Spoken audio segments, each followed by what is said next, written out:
Unahin na muna natin ang first game na naganap. Tinalo nga ng Petrogas Angels sa ang Cherry Tigo crossover sa Game 1 ng Battle for Bronze sa PVL All-Filipino Conference. Ang total nga pala, lalo yung nanood ng second game, total ng audience, live audience na nanood ay umabot po ng more than 17,000 kahapon. Congratulations, Ma'am Jane Basas and Ma'am Shena Olaso and Sir Guido Zabaliero. Kasi kagandahan kasi sa ligang ito, medyo di ba? Unpredictable. Hindi, kaya nga, match yung laban. Dapat ganun match. Bakit sa PBA? Wala akong sinasabi. Ay, sorry. Akala, wala akong sinasabing ganun. Oo. Kapag kasi mismatch, ba't ba manonood? Di ba? So mamaya, match na match yung Bolts saka NLEX. Yan. Siyempre NLEX ako. Ikaw? Bolts ako. Okay, sige. Let's see. Eto nga mga kapatid, isa na lang sana ang kailangan ng Petrogas matapos maipanalo ang second at third sets. Pero, skuday, umabot ng 5 set dahil naipuwersa pa ng Cherry Tigo ang 5th set. Kita nyo kung gaano, alam mo kung gaano katagal manood ng live sa volleyball? Depende nga kasi yan. Naabot minsan ng 3 hanggang 5 oras. Parang o tennis. 4. Parang tennis din. Oo. Basta nagbabalikan yung bola. Ganon. Parang nagiging 0-0 ulit. Meron nga yan, 3 araw di pa tapos. Uy, grabe naman yun. Grabe naman yung 3 days. Eto na nga po. Dito nag-step up si MJ Phillips para masiguro ng Petrogas Angels ang kanilang panalo.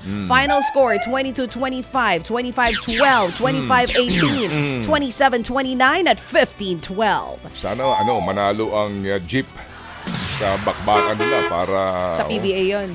Sige. Nagtala ng 36 para points. Para maiba naman, ha? Si Brooke Van Sickle. Habang 15 puntos naman ang iniambag ni Phillips.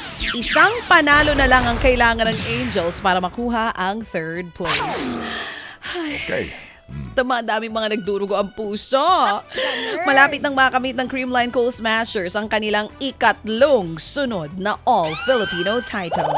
Yan ay matapos silang patumbahin naman ng Choco Mucho Flying Titans sa Game 1 ng Finals. 4 na sets mga kapatid. 24-26, 25-20, 25-21 at 25-16. Hay nako po, grabe po ang tandem ni Gemma Galanza at Tots Carlos para nga pangunahan ang opensiba ng Creamline matapos magtala ng 20 at 17 puntos. Sa kabila naman ito hindi raw pakakampante ang Creamline dahil alam nilang kailangan pa nilang umisa para tuluyang ang magkampiyon.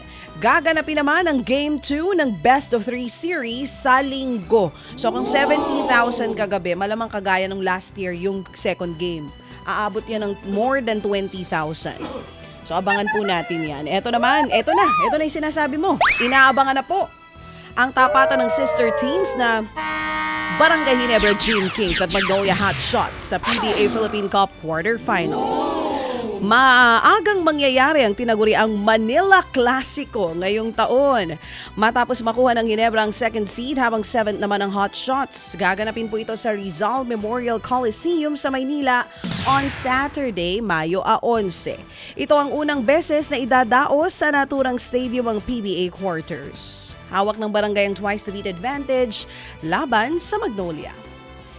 Umaasa naman ang Philippine Olympic Committee na maaabot ng Pilipinas ang target na 25 atletang ipadadala sa Paris Olympics. Ayon kay POC President Bambol Tolentino, may mga qualifiers pa sa boxing, golf, judo, cycling, swimming, athletics, skateboarding at maraming iba pa. Sa ngayon, 12 na ang siguradong lalahok para sa Paris Olympics. Gaganapin ang huling qualifier sa boxing sa Bangkok sa May 23. Hanggang June 3 kung saan 4 na Pinoy athletes ang lalaban para sa pwesto sa Summer Games. Noong namang 1972, nagpadala ng 53 atleta ang Pilipinas, kabilang ang basketball team. Nagsimula naman ang torch relay sa Pransya para sa Paris Olympics sa Hulyo. Pinailaw ng dating Ivorian footballer na si Didier Drogba ang Olympic cauldron sa Marseille. Tignan natin yung cauldron nila. Magkano kaya yon? Isang dating NBA All-Star na si Tony Parker sa mga nagsilbing torch bearer sa relay. Dumaong sa Pransya noong isang araw ang Olympic flame na sinaksihan ng higit 150,000 na katao. Wow, dami. Saan ang kanilang cauldron? Galing ito sa 12 araw na biyahe mula sa bansang Greece. Oo nga, let's see the cauldron. Ito naman yung torch nila. Oo, yung torch nila, no? Yun. Ganda. So, kasi sa atin yung investigation... Magkano ulit yung cauldron? 50 million. Sa atin yung investigation sa cauldron. Sana inallowance na lang sa mga atleta. Hindi na nangyari. Ted Filon at DJ Chacha. Ngayon, nasa Radyo 5, 92.3 News FM. Monday to Friday, 6 to 10 a.m.